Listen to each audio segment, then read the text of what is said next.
আজকে নিয়ে চলে এলাম আরও একটি সুন্দর রেসিপি। শীতের কিছু সবজি দিয়ে মেথি শাকের রেসিপি নিয়ে। গ্যাসে কড়াই বসিয়ে কড়াইতে পরিমাণ মতো তেল দিয়ে তেলটাকে ভালো করে গরম করে নিয়েছি। ছোট ছোট টুকরো করে কেটে নেওয়া সবজিগুলিকে ভালো করে ধুয়ে তেলে দিয়ে সামান্য নুন, সামান্য হলুদ গুঁড়ো দিয়ে লাল লাল করে ভেজে তুলে নেব। এখানে আছে আলু, শিম আর বেগুন। সবজিগুলি সুন্দর লাল লাল করে ভাজা হয়ে গেছে। এবার তুলে নিয়েছি।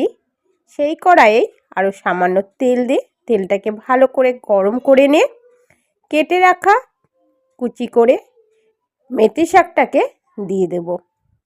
দিয়ে একটু তেলে ভালো করে নাড়িয়ে চাড়িয়ে নেব।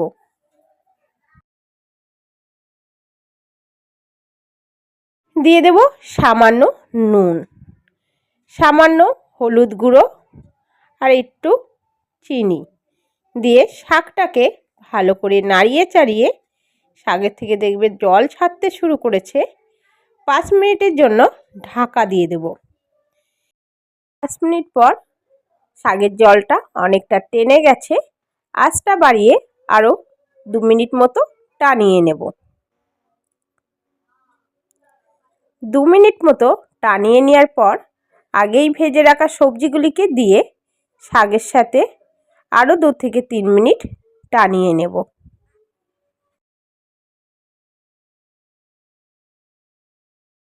এইভাবেই 2 মিনিট টানিয়ে নেওয়ার পর শাকটা আমার পুরো রেডি হয়ে গেছে।